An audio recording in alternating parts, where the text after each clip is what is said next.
Hello friends, good morning. स्वागत है आप सभी का आपकी अपनी channel Shreeja the fire girl hashtag ड्रामेबाज। कैसे हो आप सभी लोग? आशा करती हूँ कि आप सभी लोग व्यस्त होगे, मस्त होगे और मजे करते होगे। आज हम भी फुल्ली मजे करने वाले हैं। पूछो क्यों? क्योंकि आज श्रीजा बहुत ही ज़्यादा एक्साइटेड है क्योंकि उसको उसकी फ्रेंड के घर उस गणपति लाए हैं और आज गणपति का विसर्जन है। सो श्रीजा की फ्रेंड ने श्रीजा को इनवाइट किया है गणपति विसर्जन के लिए। सो वहाँ पे जाने के लिए बहुत ही ज़्यादा एक्साइटेड है और हम वहाँ पे जाके फुल एंजॉय करने वाले हैं। पहले तो बप्पा की पूजा अर्चना करेंगे, बप्पा को अच्छी तरीके से प्रेयर करेंगे, बप्पा का ध्यान धरेंगे। उसके बाद हम बप्पा को बड़े ही धामधूम से विदा करने वाले हैं। सो श्रीजा के साथ साथ मैं भी उतनी ज़्यादा एक्साइटेड हूँ और श्रीजा के एक्साइटमेंट का लेवल तो कुछ अलग ही तरीके का है भाई साहब। इतनी एक्साइटेड मैंने कभी श्रीजा को देखी नहीं है क्योंकि कहीं पे भी जाना होता है तो श्रीजा के नखरे हजार तरीके के नखरे होते हैं। उसको नए कपड़े पहनने अच्छे नहीं लगते, वो चुभते हैं और मना ही कर देती है, मतलब पहनती ही नहीं है। 5 या 10 मिनट्स के बाद तो कैसे भी कपड़े हो निकाल कर अपने जो पुराने वाले कपड़े होते हैं वो ही पहन लेती है जिसमें वो ज़्यादा कंफर्टेबल रहती है।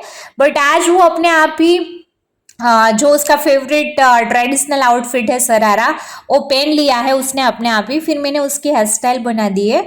अब बारी थी उसकी उसको थोड़ा सा रेडी करने की, जो कि जब भी वो कुछ भी ट्रेडिशनल आउटफिट पहनती है सो वो अपने हिसाब से ही वो मुझे रेडी करवाती है।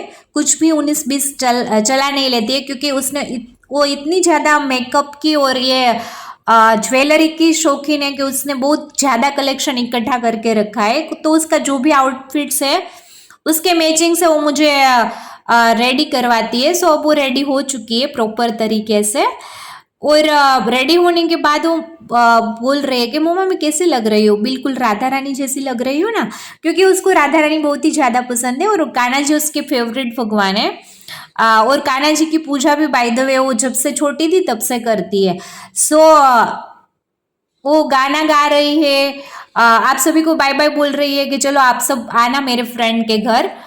और साथ में वो मिरर में भी देख रही है और मुझे बोल रही है कि मम्मा मैं ठीक तो लग रही हूँ ना, मैं प्रॉपर तरीके से रेडी तो हो गई हूँ ना। फिर वो डांस करने लगती है, वो छोटी छोटी गैया छोटे छोटे ग्वाल छोटो सो मेरो मदन गोपाल। आप देख ही सकते हो कितनी ज्यादा खुश है और वो आप सभी को बोल रही है कि चलो चलो मेरे साथ हम चलते हैं गणपति विसर्जन में। सो हम फाइनली उसके फ्रेंड के घर पहुंच गए हैं। और हमने देखा कि हम वहाँ पे गए तब तक तो सारे लोग आ भी चुके थे और ऑलरेडी पूजा स्टार्ट हो चुकी थी। और गाइस जनरली हमारे यहाँ पे हिंदू रिचुअल्स के अकॉर्डिंग गणपति विसर्जन के पहले गणपति बापा की यथावत पूजा अर्चना करने के बाद ही उसका विसर्जन होता है। सो उसकी पहले पूजा स्टार्ट हो चुकी थी और ऐसा नहीं है कि पंडित जी सिर्फ पूजा कराने के खातिर करा रहे थे, वो गणपति की स्टोरी और उसके पीछे की जो ऐतिहासिक कथा है वो भी बता रहे थे। उसने प्रॉपर तरीके से पूरे गणपति की स्टोरी बताई कि गणपति है बेसिकली पार्वती माता और शिव जी के पुत्र नहीं है, सिर्फ वो पार्वती जी के द्वारा उत्पन्न किया गया पुत्र है। क्योंकि एक बार की बात है कि जब पार्वती जी प्रकट हुए थे तो वो शिवलिंग और गणपति को साथ में लेकर ही प्रकट हुए थे। उसका विवाह तो 108वां अवतार था तब उसका विवाह शिव जी के साथ हुआ था।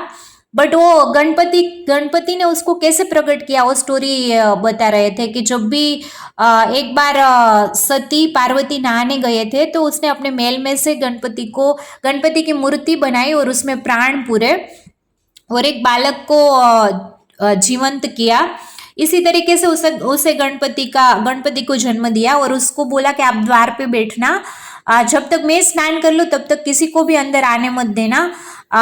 तो उसी टाइम पे भगवान शिव जी उसके घर पे अंदर आते हैं। सो गणपति मना करते हैं और बड़ी बहस होती है और जबरदस्त फाइटिंग होती है। तो उसी समय शिव जी त्रिशूल से गणपति का मस्तक उड़ा देते हैं। उसी टाइम पे सती नहा कर बाहर आती है और देखती है कि शिव जी ने अनर्थ कर दिया।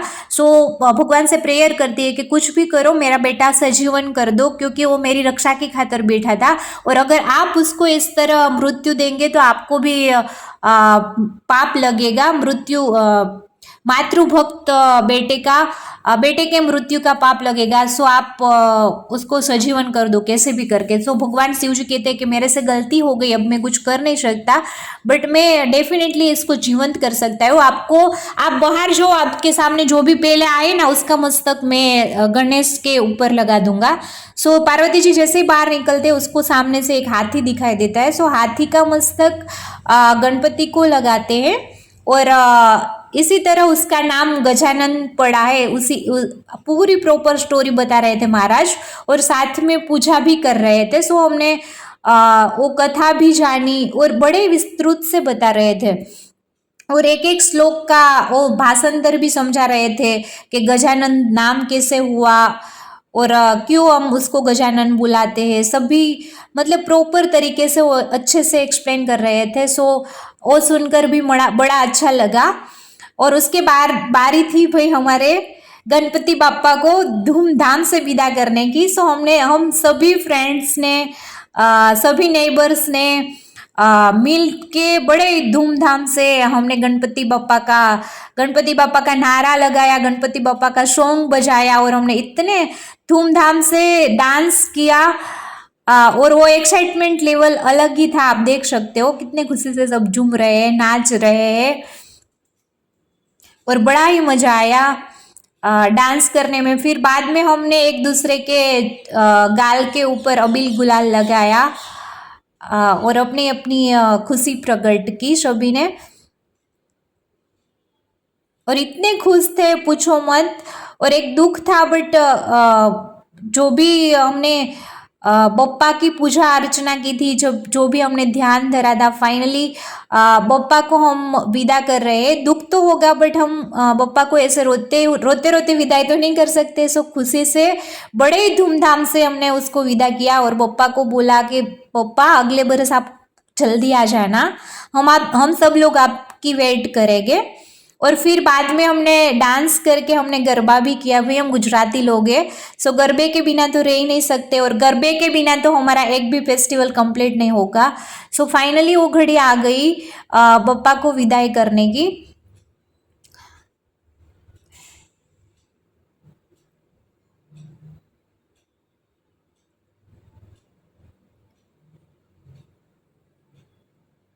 सो बप्पा की जो हमने आरती धूप किया हुआ था, वो अभी सबको आरती धूप के बाद बप्पा को विसर्जन करने के लिए ले जा रहे थे।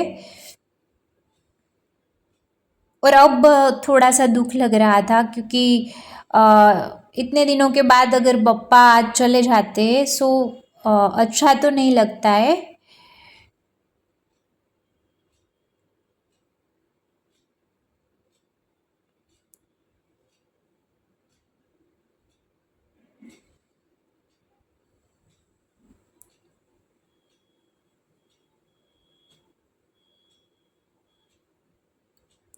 सो फिर हमने बप्पा के विदाई के टाइम पे भी जोर जोर से नारे लगाए।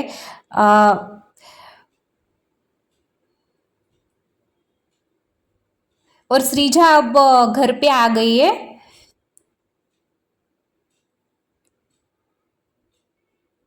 और सभी को बोल भी रही है कि गाइस आपको कैसा लगा हमारा गणपति विसर्जन, और आपको आज का मेरा लुक कैसा लगा।